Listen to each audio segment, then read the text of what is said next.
Okay, we now start the session of solving the example of the LP under uncertainty using the platform of Matlab.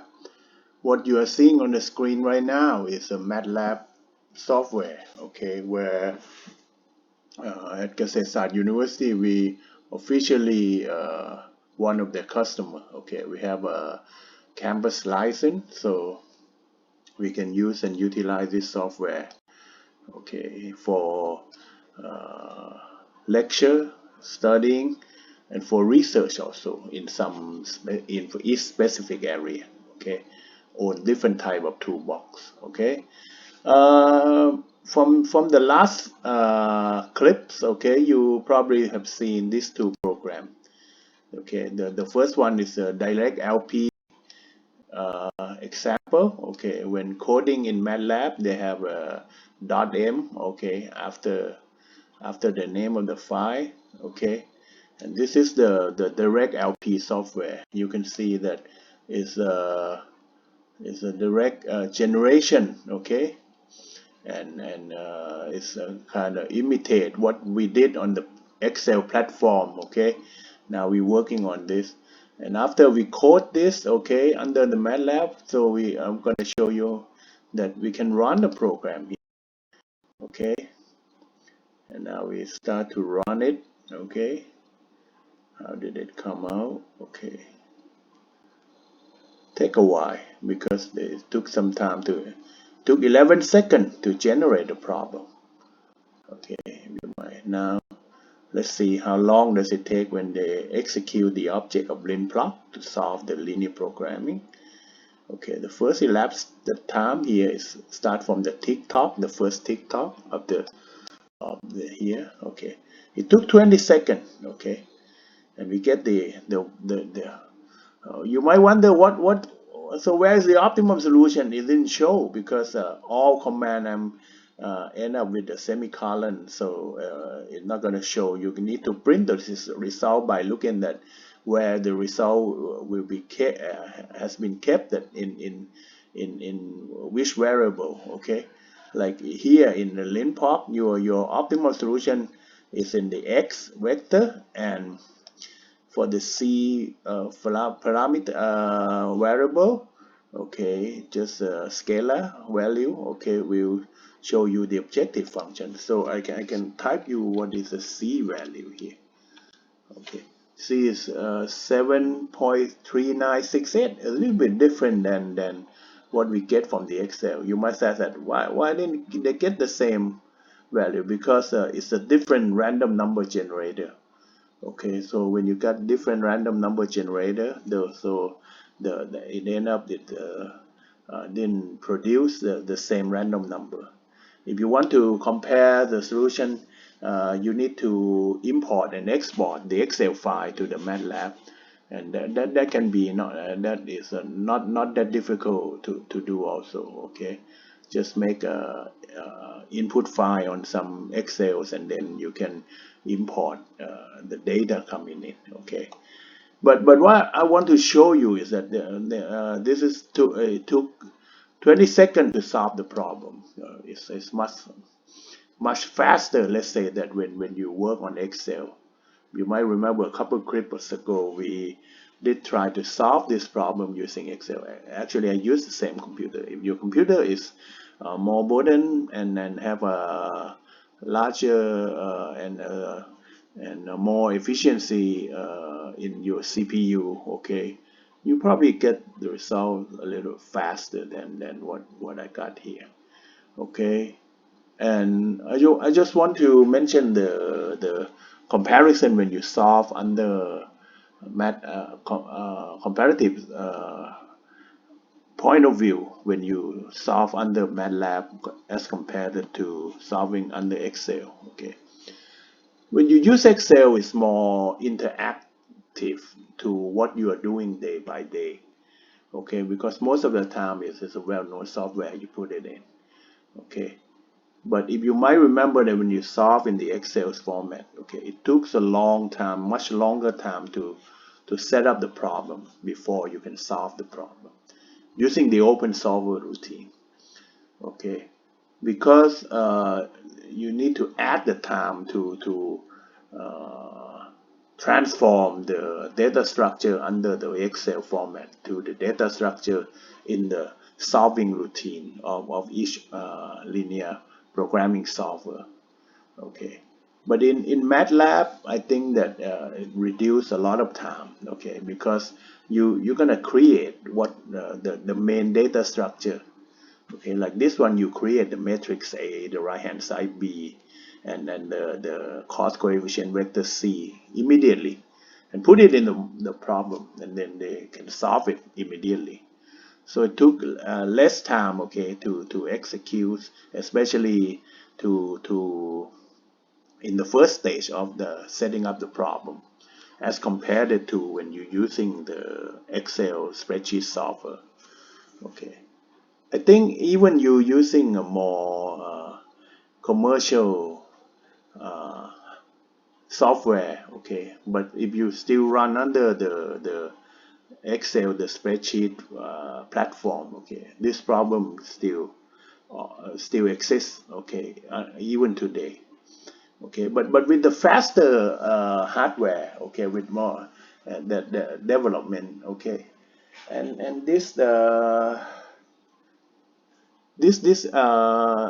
disadvantage of using Excel probably will be reduced, okay, year by year, because of as you might know that, okay, the Matlab format, if you look at here, that it's not very user friendly. First of all, you need to understand coding, okay, and then once you get the results, okay, you need to write your own graphical result, whatever you're trying to interact with the user. In terms of using Excel, you might use Matlab to solve it by import the data from Excel file, and then after solving under Matlab platform, you can export the result back to the Excel. So, okay, that can be a good alternative for the hybrid use of both platform. Okay, and okay, and if I keep increasing the number of alternative. Why? Because you know that the more scenario or alternative that I use to generate, the more accurate for the results of optimal solution. Okay, so all optimal solution will be stored in the vector x. But if I want to look at x in only the first six, okay, okay, I just put this statement x bracket 1, okay, colon 6, and then the closing bracket here.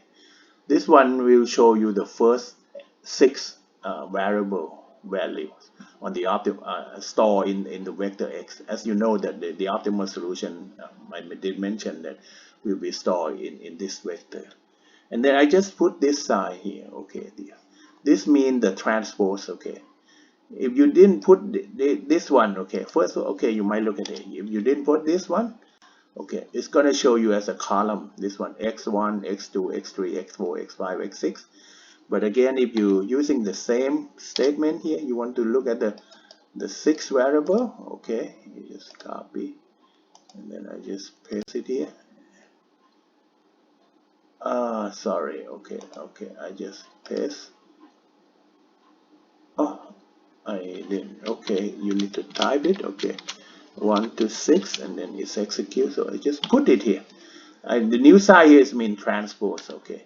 You can end up having a much better representation because it's gonna go row by row, okay, instead of just showing a single column as I showed you previously. Okay, so this is an example of using the direct LP example. Okay, you can keep on increasing this M, okay, keep on increasing it, okay, and observe the time behavior here, and also the convergence of the first six variable values, okay, x1 to x6, and also the objective value of c, okay, under the belief that the more scenario you generated, the closer for the optimum variable to the population of the problem, okay, or 100% full scale problem.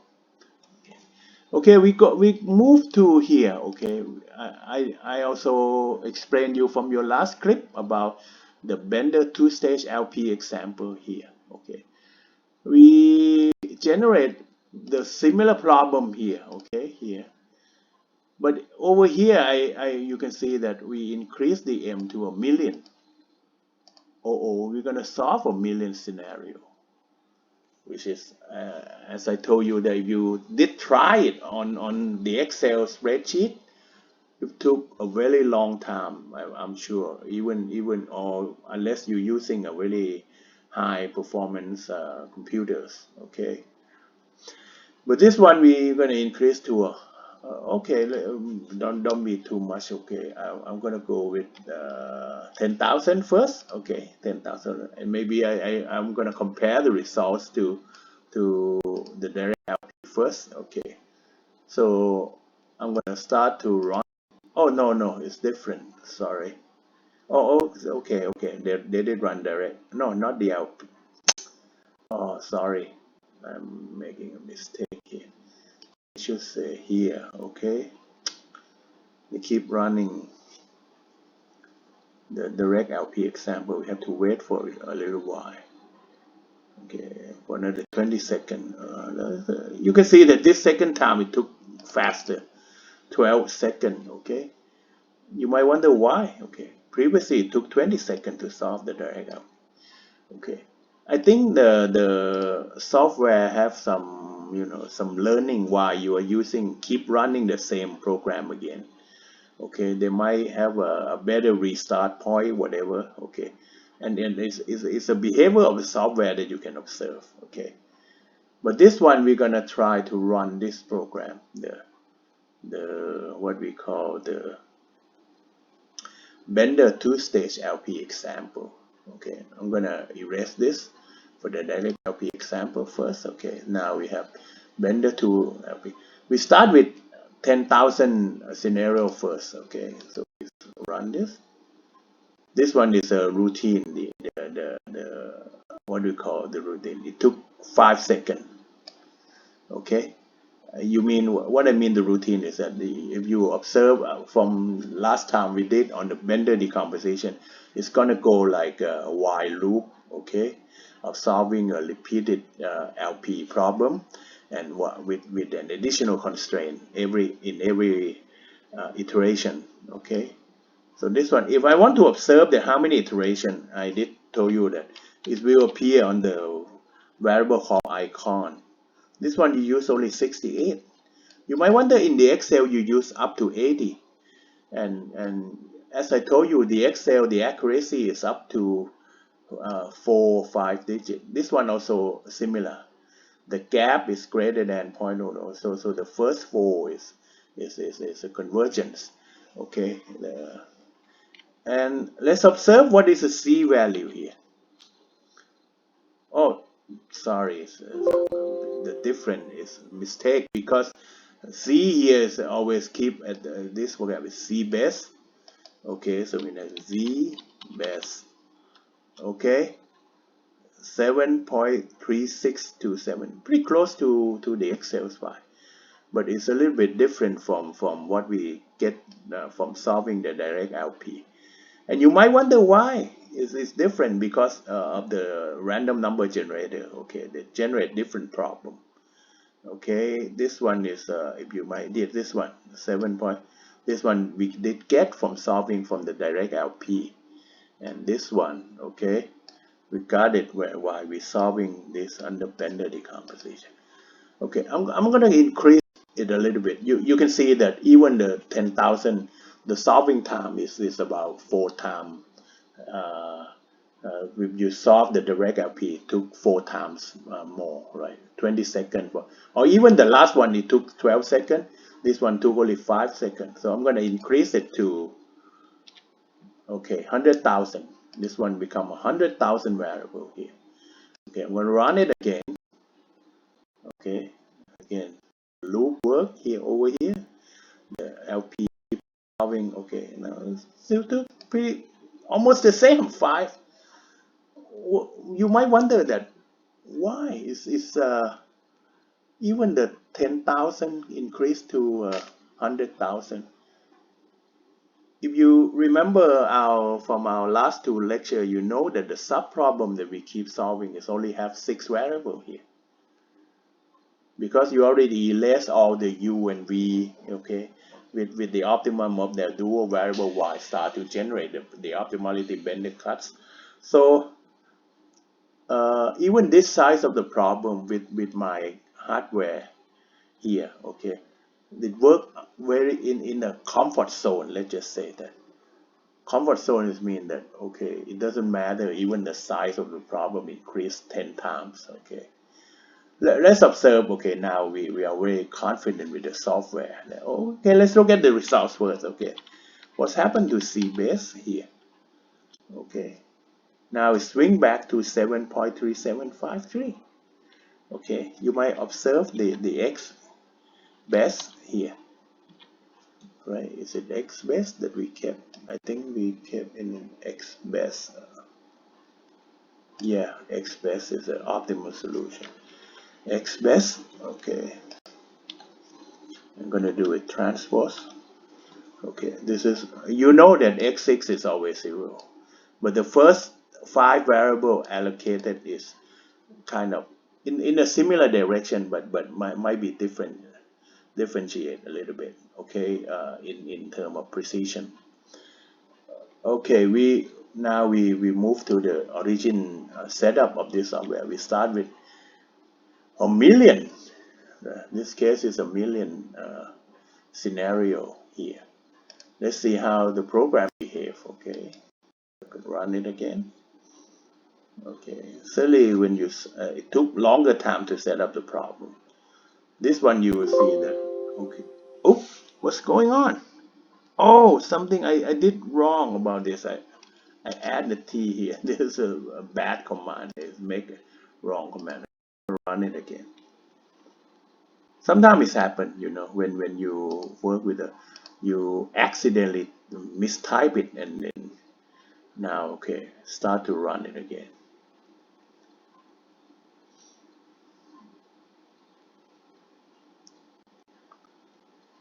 I didn't observe the icon's value, but you might recall in case of 100. Now it took 12 seconds, okay, for 1 million, okay, in my computer. As I told you, if you have used your own computer, it might took less time, okay. So I observed the C base value again. Again, pretty close, 7.3751.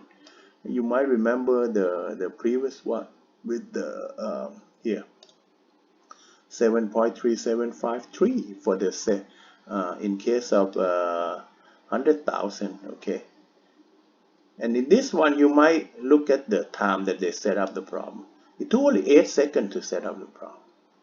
Didn't take much time, and solving time is only 12 seconds. So within 20 seconds, okay, including the model setup and solving time altogether, okay, you can solve a class of LP under uncertainties that have a size of 1 million constraint and 2 million and 6 variable, okay, and all equation, no inequalities, okay.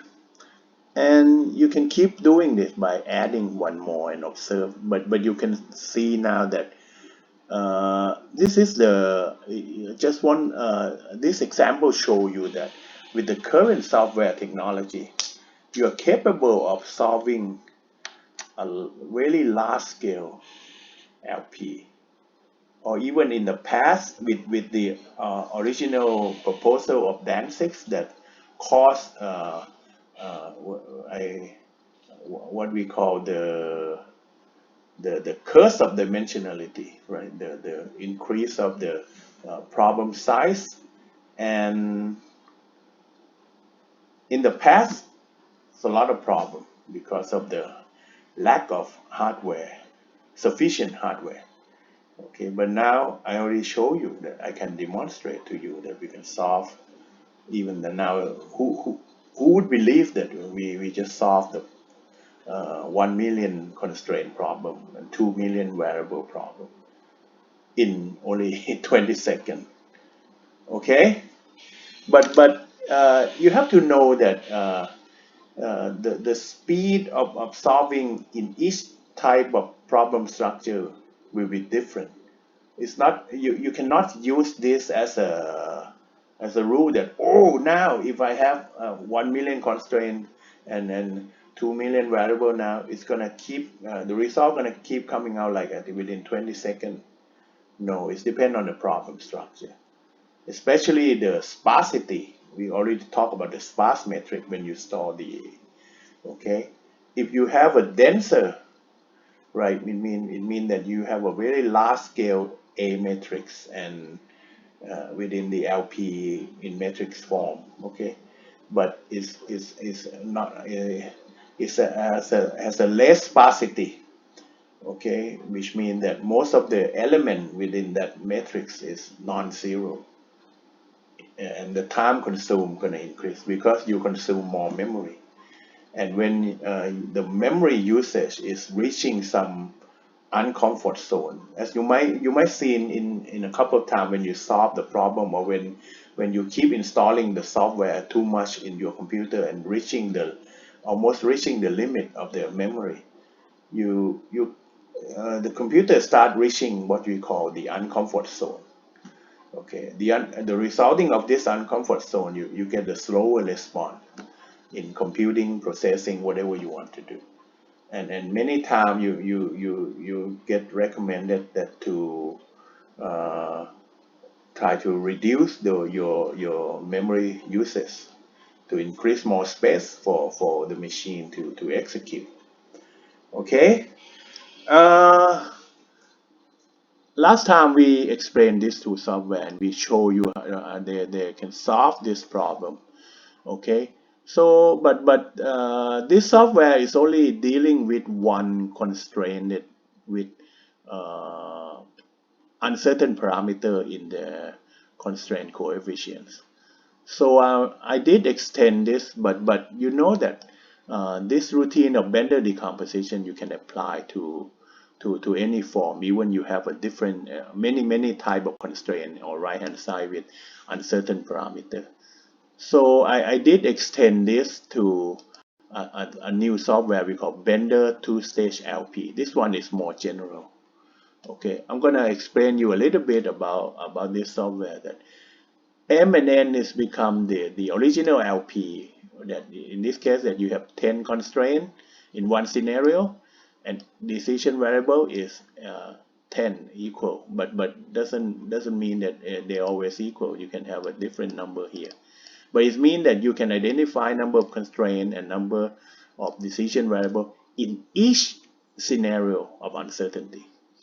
And then I did generalize the way to generate the uncertain by developing what you call MA as a mean, I mean the middle value. Okay, TA is a tolerance. Okay, so what I represent the uncertainty is that for each element in the constraint metric with M constraint and N variable in each uncertain scenario, okay, you can have the mean values, okay, the expected value, and you say plus minus of is tolerance. Sometimes you can use 3 times sigma or 4 times sigma or even 6 sigma, depend on. So this one, this routine is to generate the general uncertain, okay, in terms of uniform distribution assumption. And also we can generate the cost here, okay. Well, and the right hand side also, you don't need to be all equal to 10, just like the previous example. You can generating for any uncertain assumption, you can put it in here. But this is just an example that try to generalize what we did in the previous software here, and just generalize the input here for. And now we have add to another two parameter we call the capital N. Capital N is a number of scenario. This one we generate 500,000 scenario. And ND is another parameter. We just trying to I put this as a division denominator for number of to as a divisor for G and H. Okay, G and H is still we still keep the same. Actually, G and H can be different for each scenario also, but this one I just make it uh, just like a previous example, the example that I showed, that by maintain constant G and H. Okay, but ND is another different. In the previous one, we divided G and H by the number of scenario. It should be the capital N here. Okay, now we're using the same N, but I add this as that you can differentiate here. You don't need 500,000 here. You can have ND as a, actually ND is a, you might say the probability. Okay, the probability for each scenario that can happen. Each one, this one is a uniform distribution, so each probability is 1 over ND. Okay, which is should be equal to N, but ND can be differentiated from N also, because sometimes it's add with the conversion of the scale of unit of G and H also. Okay, so this is the additional one that we did. And the generation here, the number of constraint and number of variable, the number of constraint become n, the number of scenario times the number of constraint for each scenario. The number of variable become n, right? The original variable with 2 times n times number of constraint. And as you see now, okay, we have to generate the n, b, and c, cx. This is according to, we go back to this example. Okay, so the differentiation is only this part. Okay, it's only this part, which is restricted to only one constraint, uncertain parameter. This one you can have m constraint. Okay, and then the rest is just a repeated of the previous program. Okay, you can put it in and get all this loop to solve the problem. Okay, we're gonna observe this. Okay, by resetting n m and n equal 10 and 10, and this is, and we're gonna observe that. So this problem overall, you know that you end up having like 5 million constraint, right? Because we have 500,000 scenario. Each scenario contains m constraint, so it becomes 5 million variable, and you have around 10 million and 10 variable plus 10 variable. So it become a larger scale than the previous example. And I'm going to run it to you to see the results here. Okay, and we will observe that how long does it take. Is it going to take more than a minute? In this one, at the first stage, we trying to generate the problem. The busy side we show you in the bottom left of your screen. Okay, to show that now Matlab is executing. Okay, you can see, since Matlab is a commercial software, the response in terms of computing time and for the toolbox and everything should be better than when you're using the open source, unless people are going to use open source instead of buying you can see that amazingly solved in really only 10 seconds. Even the size problem is 10 times larger than the previous one, but it took longer time to generate problem. It took you can see that around half a minute, 32 seconds to generate the problem, and then it took only 10 seconds. Now it start passing to the break-even point. Now you see that the behaviors just follow the what you did find when you're using the Excel format. As I go back to the clip when we using the open software, and I gave you that you should try to solve it yourself and see the behavior. In the Excel platform, it's very obvious that it took a longer time to generate a problem before they were going to solve it. But in Matlab, so far, it didn't show that until this example. Okay, which means that at one point, okay, it's gonna took longer time to generate, and we'll see how much additional constraint in terms of bender cuts loop, that how many. You can see that this is a very easy problem with only 13 cut, so that's why it moves so fast. But you might wonder, this is a larger scale problem, but it took less time here. That's what I told you in the first place, that you can't always just keep saying that the larger size problem can be more difficult, took longer time to solve. Okay, and this is what make it fun to solve the optimization problem, because sometimes an easier, it look easier problem, a smaller problem can be more difficult than solving a larger problem. Okay, you never know. But in terms of knowledge digging, okay, you need to go back and find out a little bit that sometimes it depends on the parameters also. Okay, that for that we set for the problem. Okay, okay. Sometimes bender decomposition in some specific problem can be stubborn in terms of conversion. It means that it took so many value of icon, and sometimes with the uh, poor scaling problem, it did diverge. It would mean that you run it forever, it never gonna go out of the loop also. Okay, but since this is the example that I did the experiment before, I'll just show you how beautiful the results can be. But I have to remind you that there's always a difficult problem hidden. Okay, and we will see it as the course progress.